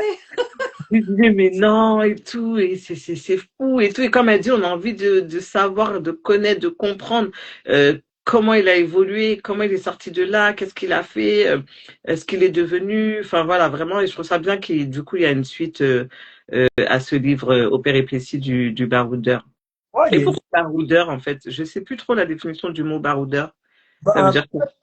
un baroudeur, c'est un voyageur, c'est un aventurier, mais pas aventurier au sens Instagram, qui prend des belles photos, voilà, qui vit un peu sa vie de bohème, de voyageur. Un baroudeur, c'est un voyageur au sens brut. Voilà, il fréquente plus que, des fois il est un peu borderline, il a les mains dans le cambouis, il fréquente des gens vraiment limite pas toujours recommandables. Voilà, c'est quelqu'un qui se met, qui voyage, mais qui peut se mettre facilement dans des situations border, on va dire. Donc c'est pour ça que je l'ai appelé aussi, on a décidé aussi en commun d'appeler ce livre-là Péripéties d'un baroudeur, parce qu'au fil du récit, je fréquente tout type de monde. Ouais, c'est ça D'accord. qui se dégageait en fait. Ouais, un peu Hum, en marge, quoi. Et voilà, il n'y a pas de romance, et alors on va dire, avec du recul, quand je regarde, je me dis, ouais, quand même, ça a du sens, parce que le chaos, ce n'est pas quelque chose d'inconnu. Dans ma vie, d'accord. le chaotique, la violence, c'est pas des trucs inconnus, donc facilement sur place, là-bas, c'est pas quelque chose qui m'a étonné, puis c'est quelque chose où vraiment, tu sais, j'avais accès, vraiment, je m'adaptais facilement, quoi. Dans Ouais, ces là, dans cette ambiance-là, parce il y a plusieurs péripéties aussi à ce niveau-là. Voilà. Hum, d'accord. Sans raconter des trucs vraiment incroyables, mais voilà, il y avait quand même des milieux un peu, voilà, un peu border. Voilà. Ok. C'est pour ça que j'ai donné ce titre aussi. Ça reflète aussi la vie du personnage. Hein. hum. On est désolé, on a débordé. D'habitude, on fait 1 heure, mais là, franchement, c'est trop intéressant. Non, on veut poser nos questions, quoi. Ouais, ben, Excusez-nous, hein. écoute, Alors, je suis encore là. Hein, je suis encore là. Écoute, vas-y, on continue comme tu veux. C'est ouais, non, il en reste 2, mais c'est plutôt court, mais c'est plus par rapport à ton processus. Tu nous as expliqué un peu ton rapport à l'écriture, le pourquoi, le titre, etc. Juste connaître ton processus parce que tu as dit que tu avais tu avais commencé à écrire ce livre, t'étais pas forcément voilà, t'étais pas forcément très bien. Et du coup, quel a été ton processus d'écriture? Et est-ce que maintenant que t'as commencé le tome 2, est-ce qu'il est différent du tome 1? le tome 2, il est beaucoup plus différent parce que je suis apaisé. Il y a des trucs. J'ai fait mon deuil. Hein, tu sais, au bout d'un moment, Hum, passé, c'est sur papier. Ton deuil, il est fait, évolue et tu continues ta vie. Et le processus, si tu veux, j'écris beaucoup à l'instinct. D'accord. J'écris beaucoup à l'instinct. Quand j'ai le syndrome de la feuille blanche, je fais rien. Ça peut arriver que des fois, j'ai rien à dire. Tu sais, même quand je prends mon stylo, je veux écrire, j'ai rien à dire. Ouais. Des fois, quand ça me prend, j'ai une idée, j'ai une phrase, j'ai une pensée qui colle avec ce que j'ai envie de raconter. Et ben là, ça va tout seul. D'accord. Seul. Je peux parler de mes regrets, je peux parler des femmes que j'ai fait souffrir, tu vois, sans vraiment, tu sais, sans gêne. Donc j'écris beaucoup à l'instinct et j'écris comme je parle toujours avec cette identité habitée. Je peux, je D'accord, peux faire de temps en temps tu sais, des métaphores poétiques, je sais le faire, hein, tu sais, écrire des belles phrases poétiques pour toucher le lecteur, je peux le faire, mais je vibre pas là-dessus du début à la fin. d'accord, J'aime l'idée d'écrire, de partager avec le lecteur, de surtout pas le prendre pour un con non plus, mais vraiment, tu sais, que c'est comme un échange, mais un échange sur papier, tu vois. Des fois, je d'accord, disais le tutoiement, des fois le vouvoiement. C'est un peu comme une discussion intime, si tu veux. d'accord. Que Donc, je- donc, Oui. donc, t'es pas le genre d'auteur qui va se dire, qui va s'astreindre à se dire, moi, je dois écrire 3 heures par jour, Non. posé comme ça, de telle manière. C'est vraiment, Non, parce que je peux autant écrire à 2 heures, 3 heures du matin, ouais, d'accord. comme je peux C'est au écrire feeling. en plein après-midi sur une terrasse avec mon ordi, avec une bière. Ok, Ou alors dans une bibliothèque ou une médiathèque, ou ça dépend du feeling. Je marche beaucoup à l'instinct. d'accord. De temps en temps, ouais, des fois c'est bien de s'imposer une petite routine, de se dire bon, pour avancer, allez, je vais essayer de me fixer 2 heures par jour. Ça peut le faire aussi, Mm. mais c'est pas toujours naturel, ça dépend des gens. Moi, je connais ma recette. Ouais, parce que comme sur la page Oda à la littérature, on a quand même beaucoup d'auteurs qu'on a reçus ou des personnes qui ont un lien particulier à l'écriture. Et c'est toujours intéressant de voir comment des auteurs, du Ouais. coup, publiés, Ouais. quelle est la recette, tu vois, parce que finalement, tu as quand même commencé à écrire ton livre, t'étais pas forcément dans un bon mood. Mais au final, je trouve qu'il est sorti plutôt vite, parce que Ouais, c'est ce 2023, que j'allais dire. 2025, en vrai, Mm. c'est pas si long que ça, tu vois. Mm. Au cours du sens aussi, quand tu fréquentes les bonnes personnes au bon moment, au bon endroit, ça peut aller vite. Alors après, Ouais, il y a un gros travail de correction, hein, parce que entre ce que tu livres et les choses, les répétitions, les tournures de phrases, la syntaxe, la ponctuation, il peut se passer du temps. Ouais. ouais, ouais, ouais, carrément. Mm. Et C'est ce que dit Commis Villard, il disait on peut s'en sortir, mais je pense que les bonnes rencontres comptent dans notre évolution et rend possible certains passages d'étapes. On ne se fait pas seul, le village compte. mais c'est clair, c'est la base. Ouais, Complètement. Tu, c'est tu- totalement ça. mais si tu es tout seul dans ton coin à faire tes trucs, dans ton coin tout seul sans être des personnes, tu vas vite être limité, hein.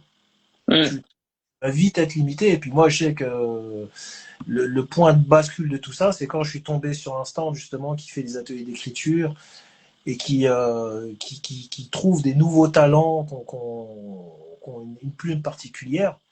Ça a été le début de quelque chose. Mais voilà, Waouh. j'aurais pu écrire tout seul dans mon coin comme ça et puis démarcher les éditeurs. Il se peut qu'il y en ait zéro qui m'écrit. Et puis en plus, la façon comment j'écris, bon, ça peut rebuter certains. Ceux qui sont Mm. trop, on va dire, moraux. Tu vois. Oui. Ah bah complètement. J'ai une question. Du coup, en parlant de ça, ça m'a fait penser à une question. Parce que tu as dit que tu as commencé à écrire le livre en 2023, c'est ça? Ouais. Qu'est-ce qui a fait que tu as eu besoin de l'écrire en 2023 alors qu'on a compris que c'était quelque chose que tu as vécu depuis ton enfance? Est-ce que, en fait, tu te sentais pas légitime ou bien tu as eu, tu t'as oublié, enfin, je sais pas, ou bien quelque chose a provoqué le besoin et irrépressible d'utiliser les mots comme thérapie et en fait déposer ça. Pourquoi en 2023? L'élément déclencheur, c'est que je me suis retrouvé, je suis passé 3 fois devant un juge au Canada. J'ai été accusé de violence conjugale avec arme et j'avais 6 mois requis, 6 mois ferme requis. J'ai Mhm. J'étais déjà partant coupable, donc j'avais fourni toutes les preuves. J'étais déjà en partant coupable et si tu veux, j'avais tellement la haine vraiment profonde que c'était soit je la tuais, et là je partais pour 25 ans et terminer à vie, ou soit je trouvais un moyen d'assainir tout ça et de m'apaiser. Moi, ça a été l'écriture. Et la Ouais. période, ben, j'ai tout perdu par la suite. Donc c'est simple, j'ai littéralement tout perdu. Appartement, voiture, travail, papier d'identité, vraiment la totale, vraiment taillé en pièces, quoi. Et pour moi, la seule façon vraiment de canaliser cette rage, cette envie de destruction vraiment animale, c'était l'écriture. Voilà, c'était vraiment lâcher prise et dire ce que j'ai à dire. Dire ce que j'ai à dire, tirer sur les gens sur qui j'ai envie de tirer, dire ce que j'ai fait aussi, hein, parce que la vie que j'ai eue pendant 13 ans, les reproches, l'enfance, mais voilà, fallait poser les bases. Parce qu'à la base, Mm. c'est sur les relations toxiques, mais un livre sur les relations toxiques, tu parles d'où, tu parles de qui, de quoi, faut poser Ouais, qui tu es pour parler de ça. Tu parles ouais, d'où. Et c'est de là que c'est parti. Voilà. Mais j'ai tendance à croire que pour pouvoir écrire des trucs profonds, sérieux, il faut souffrir. Il faut être vraiment. J'ai l'impression. Mais des fois, faut être dans une situation où tu as vraiment ce besoin de dire les choses. Et ça donne ce que ça donne. ouais. Voilà. Comme Franchement, l'a dit merci ça, de elle dit, partager ça. Je sais que hyper c'est personnel, c'est pas forcément évident, donc merci de partager ça avec nous. Bah, justement, c'est un peu en lien ce que tu dis avec la question de César. Est-ce que le livre a un impact sur la vie au quotidien, genre professionnellement ou autre, vu les sujets évoqués? Ben, paradoxalement, mes responsables l'ont acheté et ça Waouh. a été salué quasiment de tous. Il y a un énorme respect. Et quand tu écris un truc comme ça, si tu veux préserver ton image, ne le fais pas. Hum, Dieu merci, moi ça va. Bon, les responsables, justement, dans la fonction publique, ils me voient d'un œil différent. Le changement, il est radical, c'est même flippant, même. C'est hallucinant. Waouh. Mais si ça aurait pas été ça, tu peux t'exposer au pire. Hmm. Donc c'est un double tranchant, je veux dire. Ouais. Mais quand tu fais un truc comme ça, faut te dire que Ouais, faut être prêt en fait, faut être voilà, solide quoi. faut être prêt parce que je veux dire, c'est pas, c'est un livre que tu écris, c'est un truc qui a une portée, qui est sur le domaine public, que tout le monde va voir. Donc, il faut vraiment que tu sois en paix avec toi-même, tu sois aligné envers toi-même pour livrer hum. un truc. Voilà. Si tu as peur de ta petite image, hein, ne le fais pas. Je te dirais, ne le fais pas. Regarde, à la rigueur, reste tranquille. Hmm. Ne- Mais bon, je veux dire, moi, c'est arrivé comme ça. Je m'en fous maintenant. J'ai plus rien à prouver à personne. Je m'en fous du regard des autres. Ouais. Je l'ai livré, j'ai dit ce que j'avais à dire et je suis honnête dedans. Je prends pas le lecteur Voilà, pour un. c'est ça. C'est ce que, en fait, c'est ce que j'allais dire. Je pense que, enfin, après, j'ai pas encore lu encore, mais de ce que tu dis, à part même les protagonistes de ton histoire, on va dire les gens dans la globalité ont bien accueilli ton livre, mais je pense que justement, c'est ça qui fait que malgré la dureté, malgré, voilà, il y a beaucoup de violence, il y a beaucoup de choses, tu t'es livré totalement. Je pense que ce qui fait que les gens le perçoivent pas d'une bonne façon, mais en fait, ils t'entendent. C'est que c'est tellement pur, c'est tellement réel, c'est tellement. En fait, tu l'as couché euh, sans. Il n'y a pas de Il n'y a nyama pas de nyama. Je sais pas. fioriture. Voilà, merci. Il n'y a Ouais, là, pas il n'a de. pas brodé autour. C'est ce que je me suis Voilà. dit, hein. Il n'a pas la dentelle là, t'as pas eu le C'est temps. Non? Ouais. c'est tellement naturel et c'est tellement vrai qu'en fait, Ouais. tout de suite, on se plonge dans ton histoire et comme je disais encore, franchement, je te jure, la lecture, c'est incroyable, c'est incroyable. Parce que je te jure, encore une fois, en lisant, je te promets, j'ai pas encore fini ton livre, je me suis dit, ce mec, il est en train de nous raconter l'histoire, il est en train de nous dire, en fait, ce qui s'est passé, comment ça s'est passé et pour on apprenne à le comprendre. Je te jure, Aoucha peut le dire, hein. Je lui ai envoyé des messages. J'ai dit, en fait, c'est C'est un la petit première fois qu'elle garçon. fait ça autant sur un Ouais, livre. c'était en mode. Elle n'a pas fini. Et je lui dis, en fait, moi, je vois le petit garçon qui est en Ouais. train de nous raconter son histoire et dire, asseyez-vous, voilà ce qui va arriver, voilà comment j'ai grandi, voilà ce que. Et quand tu racontes, en fait, le déclenchement de l'écriture, mais ça, en fait, ça me fait des frissons parce que on le dit souvent avec Oda Littérature, chacune de notre côté, l'écriture, la puissance des mots, mais c'est tellement incroyable, c'est Et, tellement fort de se et- dire que c'est grâce aux mots et à la littérature hein, et aussi aux émotions que tu as osé coucher. En fait, c'est ce que disaient les garçons. C'est tellement courageux de faire ça, surtout dans notre communauté, dans notre société, qu'un garçon, en fait, il donne tout, quoi. Il parle de ses émotions, il balance tout. hein. Et me dire que c'est grâce à la littérature que tu as pu faire ça, ça t'a sauvé, ça t'a permis d'éviter peut-être des choses graves, de grandir, de mûrir. Je me dis, c'est juste incroyable. Mais vraiment, et j'ai tellement hâte de le lire. Je crois que je vais pas dormir, de le finir. Je vais Ah, pas dormir. ouais, écoute, ben, j'ai dit ce que j'avais. Et si le livre il est cru, il peut choquer, je peux comprendre. parce qu'il y a des passages où je c'est pas un livre à mettre dans les mains de mineurs, parce que dans tous les domaines, hein, tu sais, Mm. même sexuellement, je veux dire, si tu veux, c'est des livres pour des gens adultes. C'est pas un conte, D'accord.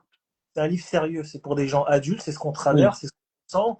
Je parle de ressenti qu'on a quand on est en train de draguer, voilà, quand on est dans une certaine situation. Je mets tout à nu. Ouais. Je veux dire, c'est pas une lecture parfois confortable. Donc, Oui. tu Ouais, vois, ouais. si t'es un religieux, t'es extrêmement prude, moral et tout ça, je te dirais ne lis pas, c'est pas pour toi. Ah non, non. Tu Si vois, vous donc, êtes comme il dit là, vous êtes en mode, faut pas lire. Vous allez être non, choqué. ouais, ouais, Non, non, voilà. Mais lisez si pas. t'aimes vraiment la lecture et la littérature, justement, moi je trouve que la culture, d'une manière générale, c'est de te sortir de ta zone de confort. Mm. Exact. Évidemment, quand j'ai commencé à lire, si t'es dans un mood, tu vois, où t'as envie de... Oui, c'est clair que c'est pas de la littérature young adulte, hein, c'est pas ça. Ah Mais non, non. est-ce que c'est pas ça la littérature, tu vois? Te sortir de ta zone de confort et te dire, eh, vas-y, il veut m'emmener là. Et moi, je trouve ça hyper puissant, en fait, en termes Mm. d'émotion. Ouais. Euh, et, euh, et nous, on a la chance, en fait, de pouvoir t'avoir. Enfin, c'est quand même pas tous les jours que tu peux avoir en face de toi l'auteur qui t'explique, tu vois. Et là, il te confirme qu'on a ressenti le bon truc. C'est un truc de fou, en fait. Les gens, Ouais, ils s'en rendent pas compte. C'est pour on ça, ceux apprend. qui crachent sur les réseaux, là, attention quand même. Regardez, le Non, monsieur a sorti un livre, il vient, il nous explique. Donc, c'est quand non, même génial. faut pas cracher sur les réseaux. Les réseaux, ça a du bon aussi. Il y a des dérives, mais ça reste qu'il y a du bon. Je veux dire, s'il n'y avait pas les réseaux pour me faire inviter chez Ruquier ou quoi, laisse tomber, vas-y, oublie le projet. Tu vois, ça aurait été beaucoup plus complexe. Mais les mots, en effet, les mots, ça a un impact de malade. Et pourtant, c'est Mm. juste des mots papier. Mm. Mais le fait de le lire sur quelque chose que tu as acheté à la librairie, qui est édité, et le gars qui a écrit ça, tu le connais, ça a quand même Ah, un impact significatif, et encore plus quand c'est ta propre famille qui le lit. De fou. Tu vois, c'est pas mm. à ce niveau-là, c'est pas simple. Tu vois.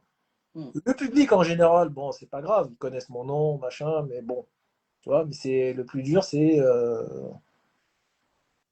ta propre famille, tu vois. Parce que Ouais. Ah. moi, je livre tout dedans, vraiment, je dis tout, hein. Et encore, j'ai dû doser parce que, tu sais, le format de l'Harmattan, au bout d'un moment, tu rentres dans une certaine catégorie, donc Ouais. Oui, t'es obligé quand même faut essayer de d'avoir un cadre. ouais, faut essayer de synthétiser, il faut un cadre. Mais sinon, en tout cas, c'est la meilleure chose qui me soit arrivée. Les Voilà. mots, Donc, les- t'en es fier. ah, mais j'en suis très fier. Les mots, Ça, c'est génial. c'est un pouvoir. Les mots, c'est un pouvoir à ne surtout pas sous-estimer. Mm. Complètement. Le détruire, tu peux élever quelqu'un rien qu'avec les mots de fou. Ouais. Ouais, je On est en suis train de faire là. complètement d'accord. Ouais. Et t'as Totalement. pensé à... C'est la dernière question et après on va Ouais. passer à l'actualité de Julien et on va vous libérer tous. Est-ce que tu as pensé à le sortir sous un nom différent, un nom d'emprunt ou pas montrer ton visage? Tu y as pensé? J'y ai pensé. Honnêtement, j'y ai pensé. Je trouvais pas un pseudo vraiment qui me parle vraiment. Et quand j'en ai discuté justement avec beaucoup de gens qui sont dans le milieu, ils m'ont dit, regarde, assume ce que tu dis. Assume, ça a plus d'impact. Demain, tu sais pas la portée que ce livre peut avoir. Et en quelque sorte, symboliquement, ton nom, il reste, ton nom après, il reste à vie. Donc, Mm.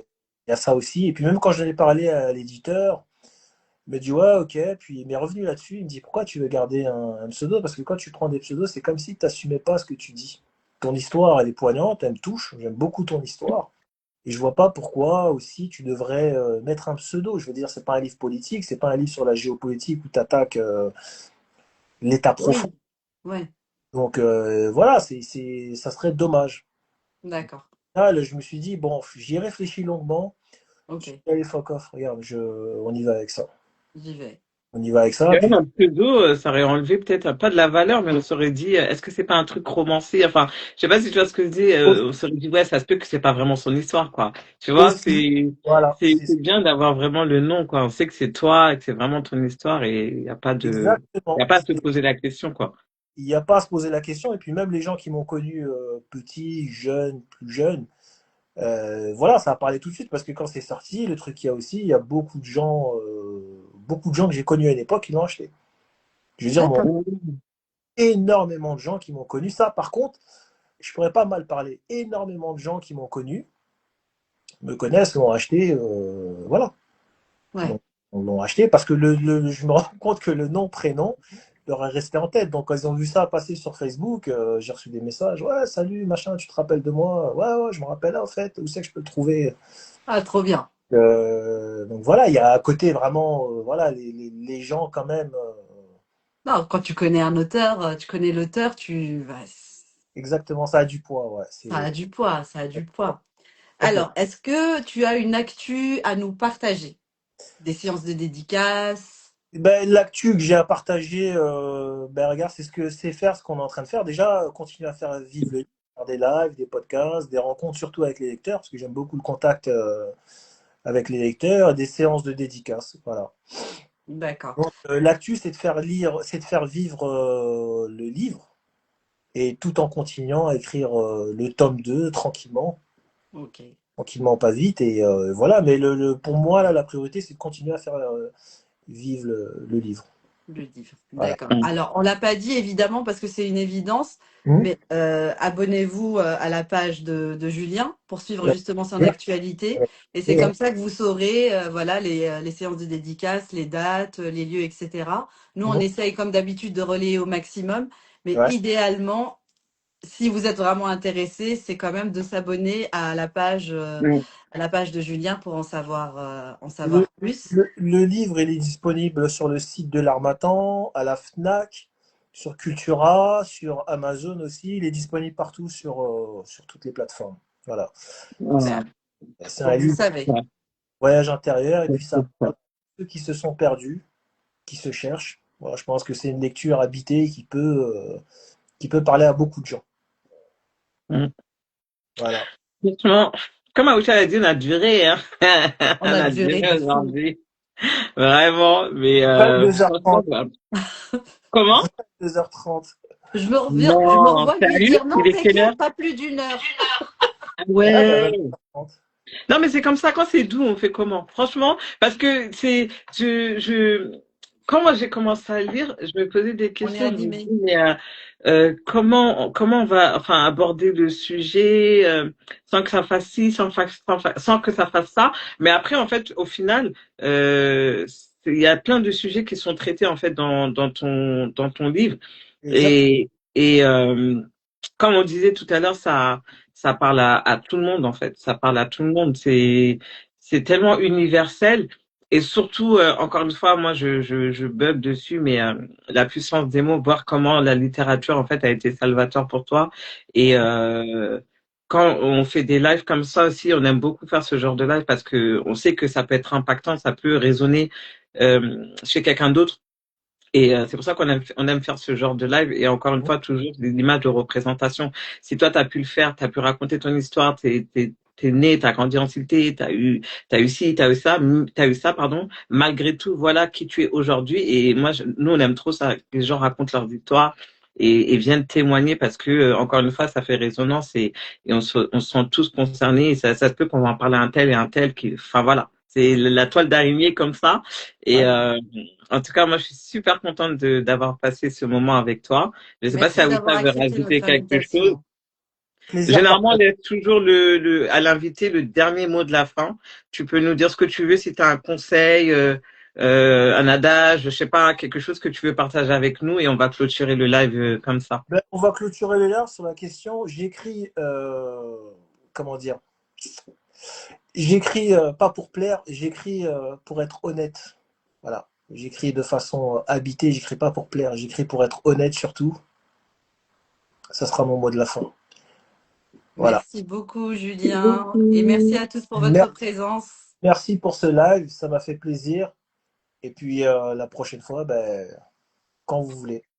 Avec grand Avec grand plaisir. plaisir. À bientôt. Bonne Merci. Bonne soirée à soirée à tous. tous. À Bye. bientôt. À bientôt. Bye.